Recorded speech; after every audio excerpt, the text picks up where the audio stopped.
Good morning dear students. आप सभी का इस एजुकेशनल यूट्यूब चैनल पर हार्दिक स्वागत है। प्रिय विद्यार्थियों, पिछले वीडियो में हमने अजंता चित्रकला के बारे में पढ़ा था और आज हम मुगल चित्रकला के बारे में अध्ययन करेंगे। मुगल काल है वो चित्रकला की दृष्टि से भी उन्नति का युग था। इस काल में चित्रकला को काफ़ी प्रोत्साहन दिया गया। मुगल चित्रकला का जो स्वरूप बना था वह है ईरान और भारतीय चित्रकला का मिश्रित स्वरूप था, यानी ईरानी और भारतीय चित्रकला के मिश्रण से मुगल चित्रकला का विकास हुआ। मंगोलिया और चीन की चित्रकला को पहली बार ईरान के मुस्लिम शासकों ने संरक्षण प्रदान किया और इसके बाद में ईरान ने अपनी चित्रकला को विदेशी प्रभाव से मुक्त कर लिया और एक स्वतंत्र ईरानी यानी फारसी चित्रकला का निर्माण किया। और जब भारत में मुगलों ने चित्रकला को प्रोत्साहन दिया तो ईरानी और भारतीय चित्रकला का मिश्रण हुआ, यानी इसका सम्मिश्रित स्वरूप का विकास हुआ। सर्वप्रथम बाबर ने भारतीय मुगल साम्राज्य की स्थापना की थी, तो उसके काल में चित्रकला का जो था वो विकास हालांकि पर्याप्त तो नहीं हुआ, लेकिन प्रारंभ हो गया था। तुजु के बाबरी जो बाबर का ग्रंथ है उसमें एकमात्र चित्रकार बिहजाद का नाम मिलता है। बिहजाद वो फारस का प्रसिद्ध चित्रकार था। उसे पूर्व का राफेल कहा जाता था, यानी उसने उपाधि धारण की थी। तो इस प्रकार जो बाबर ने इस जो चित्रकार है बिहजाद उसको अग्रणी चित्रकार कहा है। तो उसके काल में ये जो मुगल चित्रकला वो प्रारंभ हो गई थी, लेकिन एक तरीके से उसकी नींव नहीं रखी गई थी। वास्तविक रूप से मुगल चित्रकला का विकास या मुगल कला की शुरुआत कह सकते हैं हम हुमायूं के काल में होती है। हुमायूं ने अपने निर्वासन काल के दौरान उसने मीर सैयद अली और अब्दुस सम्मद नामक दो फारसी चित्रकारों की सेवाएं प्राप्त की, जिन्होंने मुगल चित्रकला का शुभारंभ किया। तो हुमायूं के काल में प्रसिद्ध चित्रकार थे मीर सैयद अली और अब्दुस सम्मद। मीर सैयद अली जो बाबर के समय प्रसिद्ध चित्रकार बेजाद था उसका शिष्य था और अब्दुल सम्मद द्वारा तैयार किए गए चित्र जहांगीर द्वारा तैयार की गई गुलशन चित्रावली उसमें संकलित है। तो इस प्रकार इनके काल में ये चित्रकला में अच्छे चित्रकार थे हुमायूं के समय के। मुगल चित्रकला का सबसे प्रारंभिक व महत्वपूर्ण चित्र संग्रह है हमजानामा। ये दास्तान हमीर हमजा या हमजानामा के नाम से प्रसिद्ध है। इसमें करीब 1200 चित्र हैं, चित्रों का संग्रह है, तथा इसमें 100 चित्रों के 12 खंड हैं। इसमें पैगंबर मोहम्मद के चाचा व फारसी नायक अमीर हमजा के वीरतापूर्ण कार्यों का संग्रह है। हमजानामा मूलतः फारसी में लिखा गया अर्ध पौराणिक काव्य है। हमजानामा जो चित्र संग्रह है उसकी शुरुआत हुमायूं ने की थी, वह अकबर ने इसे पूरा करवाया था।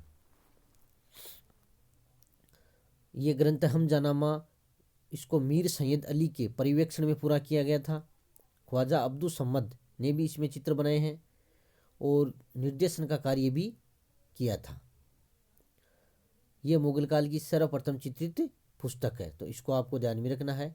कई बार ये एग्जाम्स में पूछे जाते हैं प्रथम चित्रित पुस्तक कौन सी है, या 20 शब्दों का उसमें छोटा क्वेश्चन भी पूछा जाता है हमजानामा। तो यह आपको ध्यान में रखना है, याद भी करना है। अकबर के काल में भी चित्रकला के क्षेत्र में पर्याप्त उन्नति हुई। आईने अकबरी जो ग्रंथ है उसमें मीर सैयद अली व अब्दुल सम्मद जो हुमायूं के काल में भी थे और अकबर के काल में भी रहे थे, इनके अलावा 15 प्रसिद्ध चित्रकारों के नाम प्राप्त होते हैं। इनमें अधिकतर हिंदू थे। अकबरकालीन प्रमुख चित्रकारों में दसवंत, बसावन, महेश, केशव, लाल मुकुंद, सांवलदास, फारूक बेग, अकारिजा, जमशेद, खेमकरण, हरवंश, मिस्किन, ताराचंद, जगन्नाथ, राम और माधु आदि प्रसिद्ध चित्रकार थे। अकबर के शासनकाल में रज्मनामा नामक चित्रों की पांडुलिपि तैयार की गई, जिसमें दसवंत के बनाए हुए चित्र मिलते हैं। दसवंत के चित्र रज्मनामा के अलावा अन्य स्थान पर नहीं मिलते हैं। अकबर के समय के दो प्रसिद्ध चित्रकार थे, दसवंत और बसावन।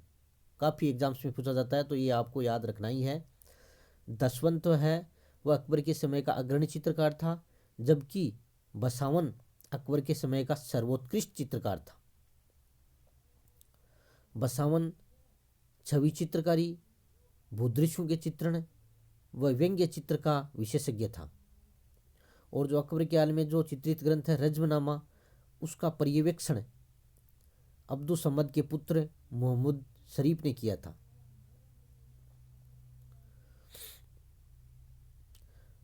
रज्मनामा मुगल चित्रकला के इतिहास में मील का पत्थर साबित है। रज्मनामा के अलावा अतिरिक्त अन्य चित्रित पांडुलिपि रामायण व अकबरनामा है। अकबर के काल में ही सर्वप्रथम भित्ति चित्रकारी की शुरुआत हुई थी। अकबर के काल में चित्रकला पर ईरानी शैली के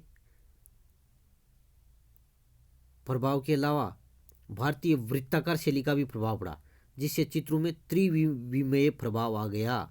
थ्री डायमेंशन, त्रिविमीय, ध्यान रखना आपको, ये प्रभाव आ गया था।